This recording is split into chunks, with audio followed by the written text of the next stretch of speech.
এই গরমটুকু সহ্য করার বিনিময়ে আল্লাহর ইবাদতের ক্ষেত্রে বিনিময়ে যদি আল্লাহ তাআলা দয়া করে মাফ করে দেয়, জাহান্নামের আযাব থেকে মুক্তি দিয়ে দেয়, তাহলে সেটা হবে অল্প মজুরিতে অল্প পরিশ্রমে অনেক বড় প্রতিদান।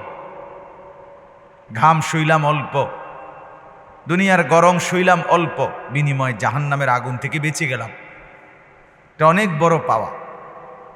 আর সেটা তো বাঁচবেন আল্লাহর ইবাদতের মাধ্যমে। আল্লাহর কথা শোনা এটাও একটা ইবাদত, নবীর কথা শোনা এটাও একটা ইবাদত। অতএব এই যে গরমের মধ্যে যারা আসছে মা বোন কষ্ট করে, এই গরম তীব্রতা এটা আল্লাহ তাআলার ফজলে আশা করা যায়। এই তীব্র গরমের মাধ্যমে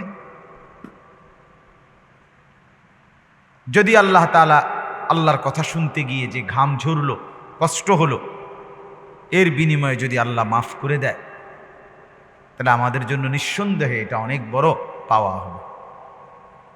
এজন্য মা বোনদের কাছে প্রথম অনুরোধ, এই প্রচণ্ড গরমের মধ্যেও কোনো অবস্থাতেই নামাজ ত্যাগ করবেন না।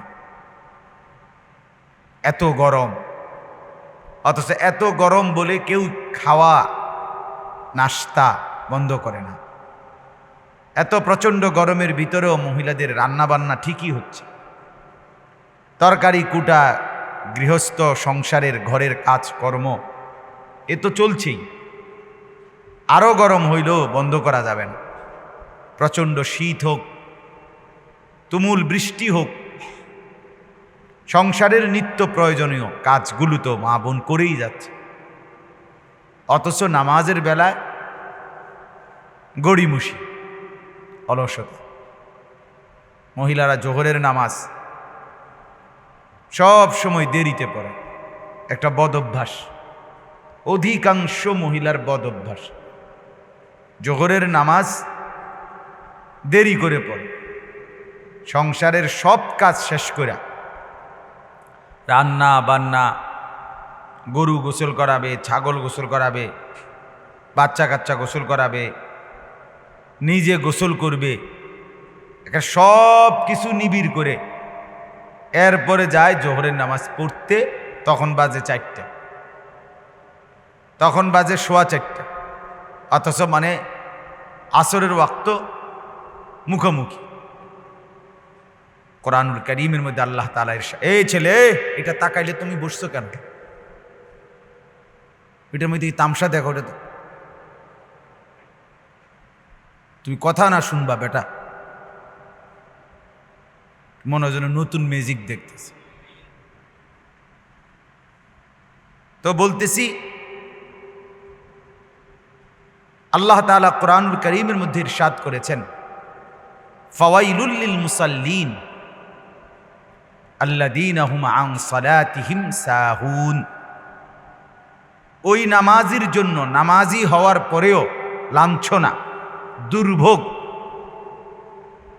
যেই নামাজি সর্বদাই নামাজের মধ্যে অবহেলা করে, গাফলতি করে। অর্থ হলো নামাজ তো পড়ে ঠিক, কিন্তু বিলম্ব করে। 2 নম্বর অর্থ হলো নামাজ তো পড়ে ঠিক, কিন্তু যথাযথ সুন্নত মোতাবেক সুন্দরভাবে পড়ে না। নামাজ পড়ে, রুকু সেজদা খুব দ্রুততা, তাসবিহাতগুলো সঠিক উচ্চারণ করেন, সুবহানাল্লাহ আযীম, সুবহানাল্লাহ আযীম, সুবহানাল্লাহ আযীম, সুবহানাল্লাহ, সুবহানাল্লাহ, সুবহানাল্লাহ, এই তাড়াহুড়া, অশুদ্ধ উচ্চারণ, তাড়াহুড়ো, এই সবগুলো নামাজের জন্য দুর্ভোগ। তাহলে নামাজ পড়ার পরেও যে গাফলতি করে, দেরি করে, অবহেলা করে, তার জন্য আল্লাহ তাআলা বলছেন লাঞ্ছনা। নামাজ পড়ার পরেও যে অশুদ্ধ কোরআন পড়ে, সূরা, কেরাত, দোয়া, তাসবিহ, তার জন্য লাঞ্ছনা। নামাজ পড়ার পরেও যে তাড়াহুড়া করে, তার জন্য লাঞ্ছনা। এবং এটা মুনাফিকের চিহ্ন। কোরআনুল কারীমের মধ্যে আছে, আল্লাহ তাআলা বলেন মুনাফিক কারা। আল্লাহ তাআলা কোরআনে বলছেন সরাসরি, মুনাফিক হলো ওয়া ইদা কামু ইলাস সালাতি কামু কুসালা তিনটা চিহ্ন মুনাফিকের, কোরআনে আল্লাহ বলছে।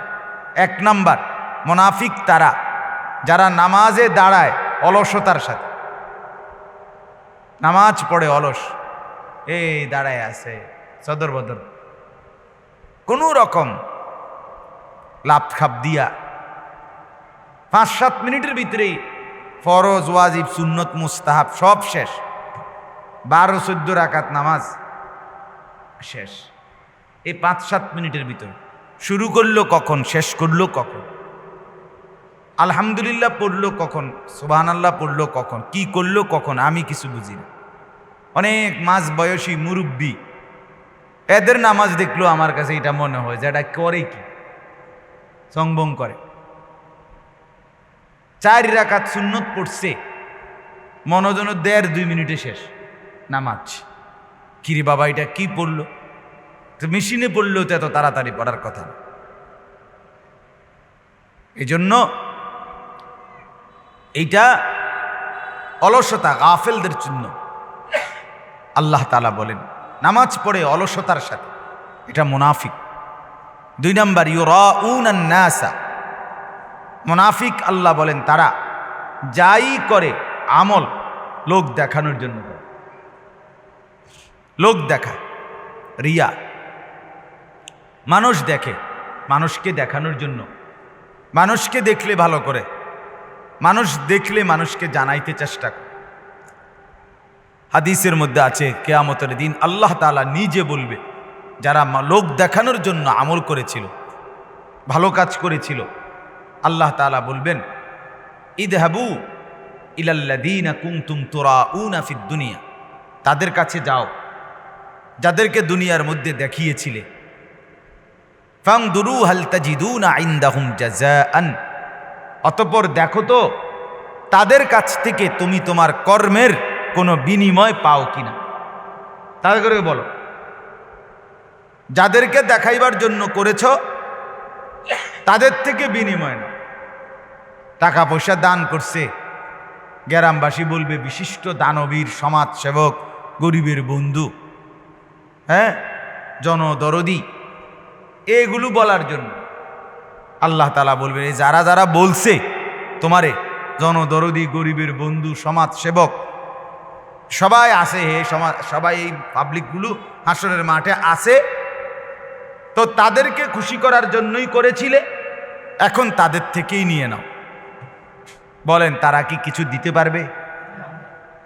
হাদিসের মধ্যে আছে আল্লাহর নবী সাল্লাল্লাহু আলাইহি ওয়াসাল্লাম বলেন, আমার উম্মতের জন্য আমি দাজ্জালের চাইতেও বেশি ভয় করি যেই ফিতনা, যেই মুসিবত নিয়ে, সেটার নাম হলো আশিরকুল খাফি, গোপন শিরিক নিয়ে। আর এই গোপন শিরিক হলো লোক দেখানো আমল, এটা শিরক, শিরকে আসগর, লোক দেখানো আমল। আল্লাহ তাআলা বলেন মুনাফিকের চিহ্ন, তারা যা করে লোক দেখানোর জন্য করে। আর প্রথম চিহ্ন কি? নামাজে কি করে? অবহেলা করে। কথা বলেন না, মাতালার না মুখে কর, নামাজে কি করে? অবহেলা, অবহেলা, লোক দেখানো আমল করে। 2 নাম্বার। 3 নাম্বার, লা ইয়াযকুরুনাল্লাহা ইল্লা কালিলা, আল্লাহকে যখন কিছু ডাকে সামান্য, সামান্য আল্লাহকে ডাকে, খুব বেশি আল্লাহর জিকির করে না। 3 বার সুবহানা রাব্বিয়াল আযীম কইতেই জান শেষ। 3 বারও যে কয় সুবহানাল্লাহ, তাড়াহুড়া 5 বার কইব কখন? সুবহানাল্লাহ আযীম, সুবহানাল্লাহ আযীম, সুবহানাল্লাহ আযীম শেষ। সুবহানাল্লাহ আলা, সুবহানাল্লাহ আলা, সুবহানাল্লাহ। কি বলছে এ বেড়িয়ে? বেড়ির বাপও বোঝে না, বেড়ির 14 গোষ্ঠীও বোঝে না, এ বেড়িয়ে কইতে পারবো, এ বেড়ি কি কাজ? তাড়াহুড়া। মুরব্বী কি পড়ছে সুবহানাল্লাহ সে নিজেই জানেন। তাহলে এটা মুনাফিকের চিহ্ন। আল্লাহর নাম সামান্য উচ্চারণ করে, নামাজে গাফলতি করে, এবং লোক দেখানোর জন্য নেক আমল করে, মুনাফিক। এবার বলেন তো, এক এক ঘরের মধ্যে এরকম আখলাকওয়ালা মুসলমান কি পরিমাণ? নামাজে অবহেলা করে, আল্লাহ সরাসরি কোরআনে, কোরআনের আয়াত, এটা মুনাফিক। এখন এক একটা ঘরে বলেন কতজন ছেলে মেয়ে উপযুক্ত সাবালক অথচ নামাজ পড়ে না, নামাজ পড়ে না। কি হালাত হবে তাদের, কি পরিণতি হবে তাদের। এই কারণে এটা মনে রাখা বাবা, নিজের পরিচয় নিজে চিনা আল্লাহর কোরআনের আলোকে।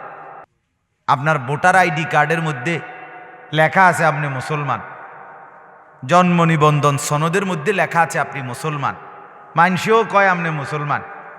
হাসরের ময়দানে মাইনসেরও জিগাইতো না, ভোটার আইডি কার্ডও দেখবে না, জন্ম নিবন্ধন সনদও দেখবে না।